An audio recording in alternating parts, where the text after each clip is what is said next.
پێی دەرێم کاک سەفین یاسین ژمارەکەت ڕقم حەڤدەیە، بڕنۆی ڕقم حەڤدەیە، نیشانەی پێشمەرگەیە.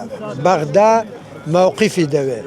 بەغدا نایهەوێ کەسێک بچی چاوبرسی بی چاوی لە پارەکەی معاش و ئەوەی بی، کەسێکی دەوێت خێرخواز بی ئەو پارەی وەرەگری بەشێکی لێ ببەخشی کاری خێرخوازی پێ بکە. لە جیاتی گەڕەکی 5 حسارۆک و دەوروبەری سوپاسەشی بێپایانی کاک سەفین یاسین و جەنابی محافز و وەزیری تەندروستی و هەموو ئەو لایەنی پەیوەنددار دەکەین کە هەستاینە بەو کارە پیرۆزەی بەڕاستی بنکەی تەندروستی لە ئەو منتیقە فراوانەی سنوورێکی دانیشتوانی زۆر پێویست بوو و خوا خێریان بنووسی.